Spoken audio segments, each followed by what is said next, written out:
অনেকেই জিজ্ঞাসা করছেন যে আজকে কি কারণে আমাদের উপর আক্রমণের ঘটনা ঘটেছে। আপনাদের সকলকে জানিয়ে রাখি যে সংগ্রামী যৌথ মঞ্চের মধ্যে অঙ্গনওয়াড়ি কর্মচারীরাও যেহেতু আছেন, বিভিন্ন জায়গাতে তাদের উপরে প্রচণ্ড অত্যাচার চলে। কীরকম অত্যাচার? 3 মাস 4 মাস পর তারা বেতনের টাকা পান, রান্না করার যে টাকা সেই টাকাও তারা নিয়মিত পান না, সেই টাকার খরচা তাদেরকে বেতন থেকে চালাতে হয়। এরই প্রতিবাদ জানাতে আজকে আমরা সিডিপিও অফিস পাণ্ডবেশ্বরে এসেছিলাম, একদম শান্তিপূর্ণভাবে এই বিষয়টা সমাধান করব বলে। বিষয়টা খুব পরিষ্কার যে এই যে প্রজেক্ট, সেই প্রজেক্টের জন্য যে টাকা কেন্দ্র সরকার নিয়মিতভাবে আগের থেকেই পাঠিয়ে দেয়, তারপরেও কেন টাকা পেমেন্ট হবে না, কারণ কর্মচারীরা বেতন পাবেন না, সেটাই জানতে চেয়েছিলাম। কিছু মহিলারা এসেছিলেন বিভিন্ন জায়গা থেকে। আমরা ঢুকি ঠিক 12টার সময়।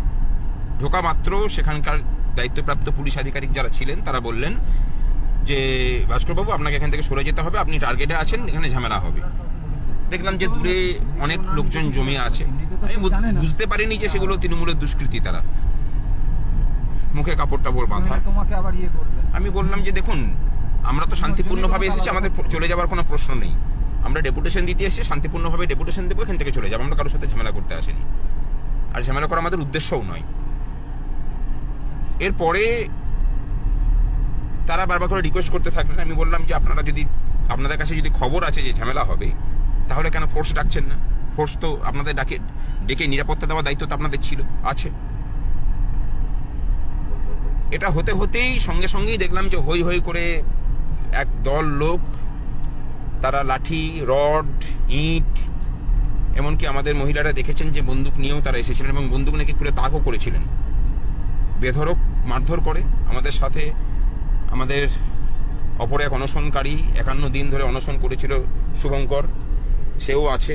দেখুন, প্রাথমিক চিকিৎসা করানো হয়েছে। প্রাথমিক চিকিৎসার পর আমরা এখন সাব ডিভিশন হসপিটালে যাচ্ছি, কারণ মাথায় ইনজুরি আছে। এটা মিনতি দি, অঙ্গনওয়াড়ি কর্মচারী। আমারও হাতে লেগেছে, পিঠে লেগেছে, পায়ে লেগেছে, মাথায় লেগেছে। রড, বাঁশ, বেতের লাঠি, মানে কোনো কিছুই বাকি রাখেনি আর কি। এবং বন্দুকটা হয়তো গুলি চালায়নি, কিন্তু বন্দুকটা তারা বের করেছিলেন। বেধড়কভাবে মেরেছেন। আমরা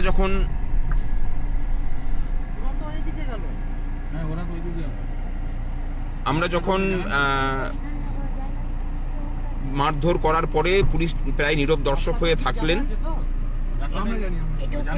পুলিশ প্রায় নীরব দর্শক হয়ে সমস্ত কিছুটা হলো।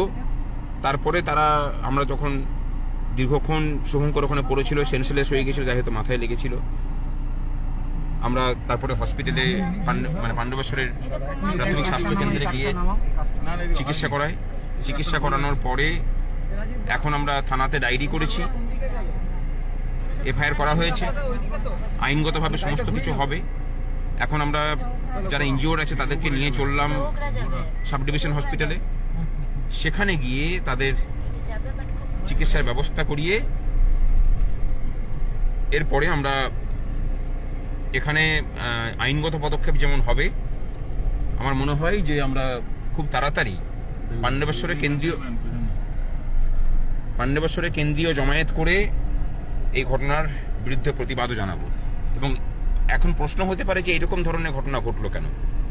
কয়েকদিন আগে আমার বাড়িও এই এলাকাতেই, পাণ্ডবেশ্বরের 7 কিলোমিটার দূরেই আমার বাড়ি। সেখানে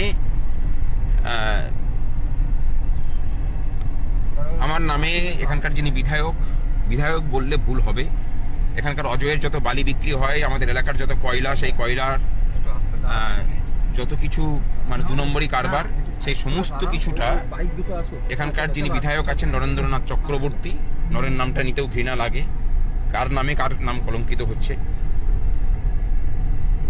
তিনি হুমকি দিয়ে এসেছিলেন আমাকে নাকি দেখে নেবেন। এবং আজকে টার্গেটটাও আমার উপরেই করেছিল। আমাকে বাঁচাতে গিয়ে মিনতি দি, শুভঙ্করেরা এরকমভাবে প্রহৃত হয়েছেন। আমরা ভুলে যাচ্ছি না, একটা জিনিস বেশ বুঝতে পারছি যে দিন শেষ হয়ে এসছে।